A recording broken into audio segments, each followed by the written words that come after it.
My mother-in-law Beth cries out, clutching her stomach. The paramedics soon arrive and carries Beth on a stretcher. Is she your daughter? Can you come with us? Beth then looks at me with a pained look on her face as she clutches her stomach. She's just my son's wife. She's not my daughter. Beth corrects them, even though she looks like she's in real pain. Excuse me, ma'am. But she is your relative, isn't she? Will you just come with us? The paramedic asks me that question. I give Beth a cold glare and said this. I will not accompany her to the hospital. My name is Carla. I am a 27-year-old housewife. My husband Leon and I have been married for 3 years. My husband and I met at a mixer hosted by our mutual friend. He is a very cheerful person who speaks to everyone without any hesitation, and I thought he was a kind and nice person. Compared to him, I'm rather boring and shy, so I admire people like him.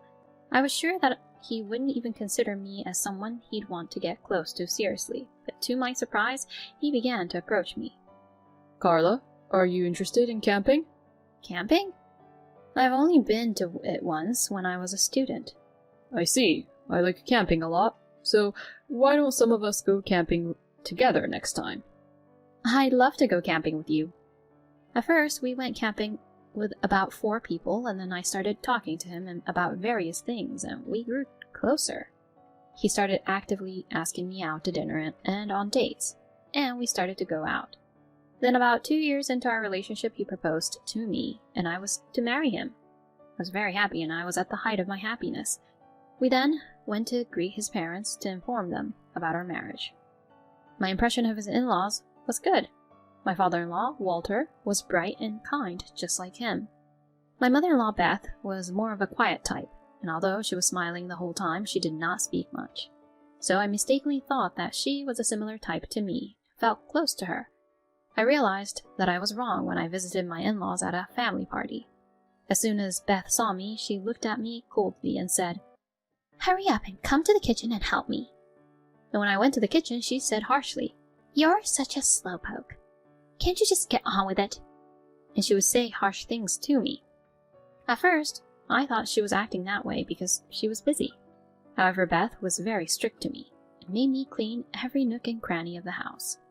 She made me clean places that I thought no one would look at during the party. By the time the dinner party was over, I was exhausted. However, Beth gave me instructions on this and that without even thinking how I feel. "Hey, there is an empty glass. Go pour the beer." After giving me these orders, Beth would say something to our relatives to look down on me. "Please excuse Carla being a really uncaring wife. She grew up all spoiled, and it's hard for me to teach her everything." Beth laughs hysterically as she says that. I was surprised that she not only insulted me, but also casually insulted my parents. I glanced at my husband, who was drinking a lot of alcohol and making a lot of noise. He didn't seem to care about me at all, which made me feel lonely. That's how Beth was at our first party at my parents-in-law's house. She was not at all like me. She was not at all as quiet as she had been when we greeted each other in marriage. Perhaps she was trying to determine what kind of woman I was at that time. Carla, I am sorry for giving you a hard time. It was Walter who said this to me as I was going back and forth between the kitchen and the living room. My wife has a big attitude like that, and she's a bit of a brat. Leon is our only son, and we had him pretty late, and we spoiled him a bit. I may have caused a little trouble for you, even though you're his wife. Walter said so and apologized to me. It's not a trouble for me. I said so because I felt bad for Walter. But at that time, I didn't really feel that it was a trouble for me at all. I often hear stories about mother-in-laws who are strict with their daughter-in-laws, and I also hear that some husbands are not very cooperative. Besides, my husband is kind when we are home alone, and he shares the household chores with me. So I wasn't that unsatisfied. Thank you for saying so. I look forward to seeing you again. It was nice to see you too.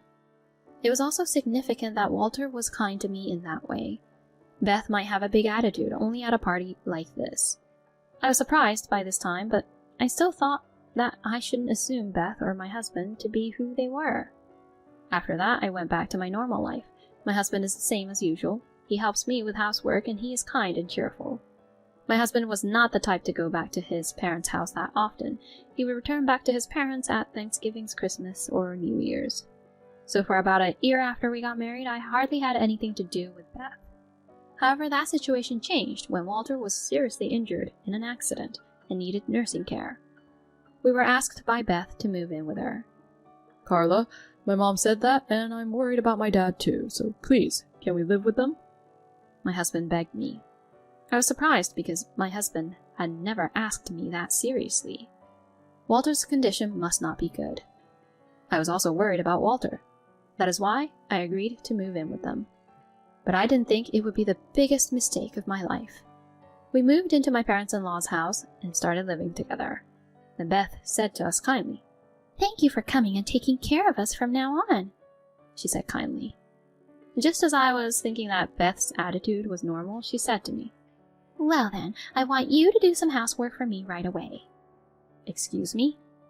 What? You're the wife who married into this house, so it's natural for you to do the housework, isn't it? I want you to vacuum and wipe the floor as soon as possible. What are you doing? Hurry up and move. Oh, okay. Beth treated me like a slave right after we started living together, and I became worried about my future at once. Beth was not behaving like this because she was busy with the family party, but because she has always been like that. Since then, Beth has been pushing me to do all the housework.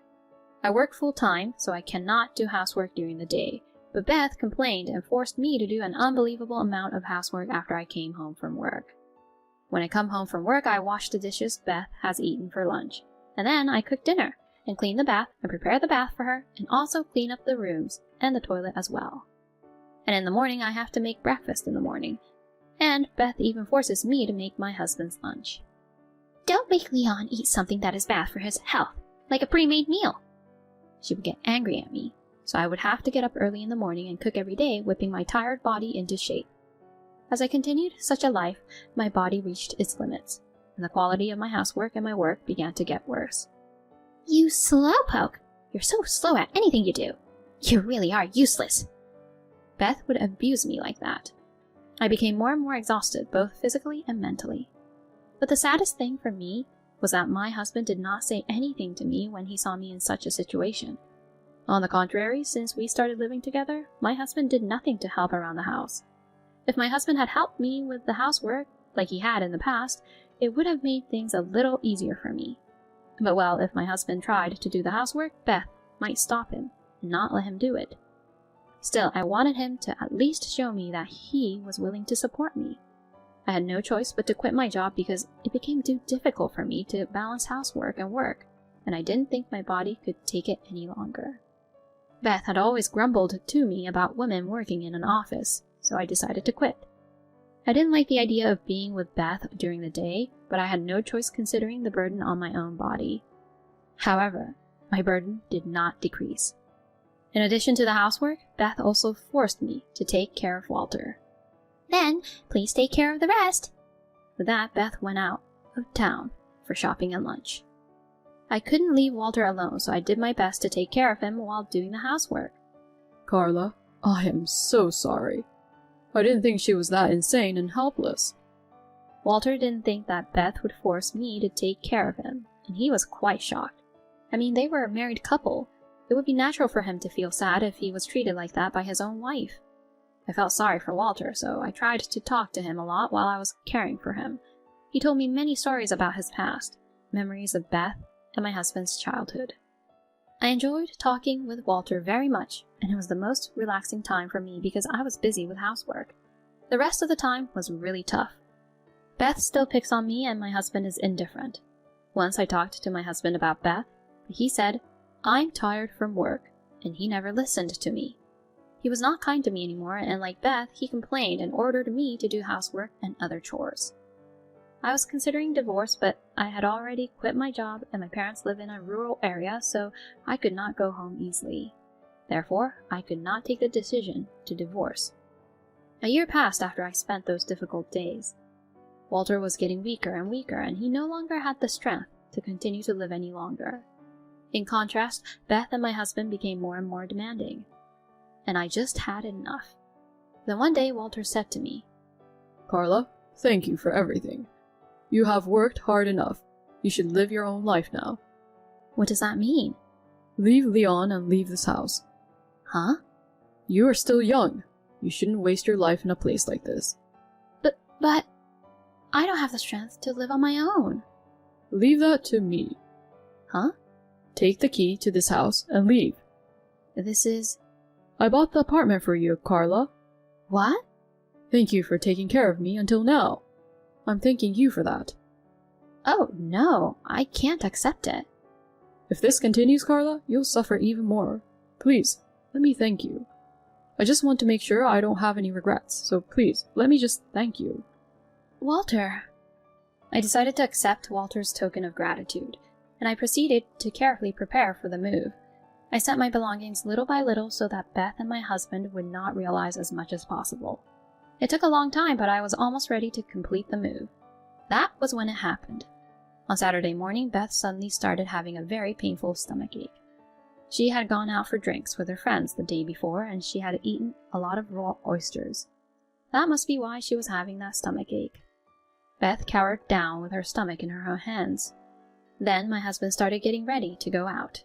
I thought he was going to take her to the hospital, but he was looking kind of funny. Then my husband took his large suitcase and said this to me. Well, I'm off to go camping, so take care of Mom and Dad. I was truly dumbfounded. His own mother was suffering like this, and yet he'd rather go out camping. But I felt it was too much trouble to get angry at my husband, so I said nothing and sent him off. Meanwhile, Beth was on the floor screaming, "Call an ambulance!"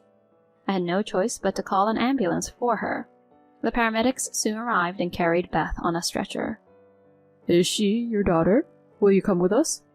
Beth then looks at me, holding her stomach and looking distressed. She's just my daughter-in-law. She's not my daughter. Beth corrects them, even though she seems to be in pain. Well, I apologize, but you are her relative, right? Can you come with us? The paramedic asked. I gave Beth a cold stare and said, I will not accompany her to the hospital. It's been really hard for me because she has been bullying me a lot and even forced me to take care of Walter all on my own. I will be leaving home now and getting a divorce, so I am a stranger to her now. When I said this, Beth said, No way, and was speechless. I didn't care and went to my room and started packing the rest of my stuff. The paramedics awkwardly carried Beth out.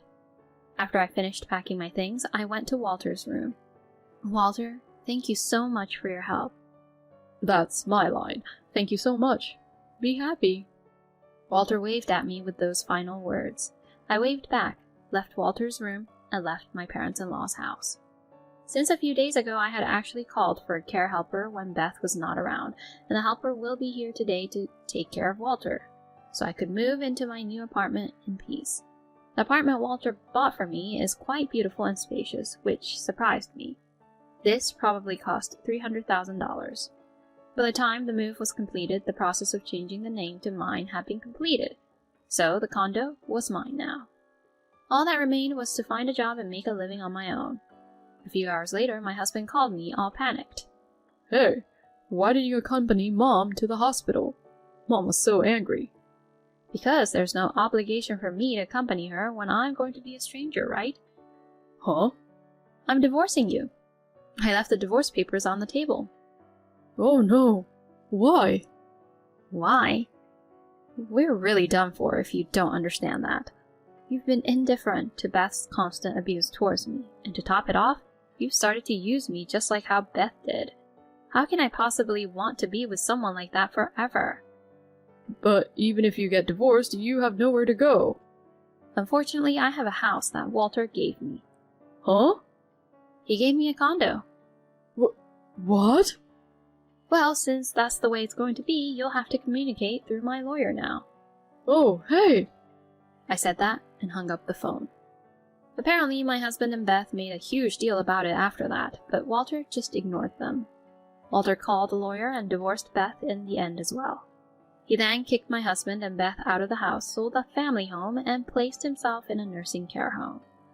Beth and my husband lost their house, and since I had also filed a claim for alimony due to abuse and moral harassment, they are now in debt and currently living in poverty.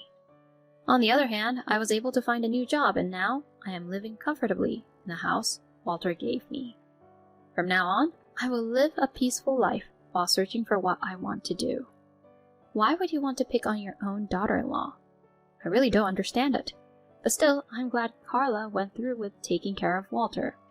I'm surprised that she was able to get a condo as a gift. I hope she'll find a wonderful man this time and be happy. Thanks for watching until the end. If you enjoyed the video, please subscribe to our channel. See you in our next video.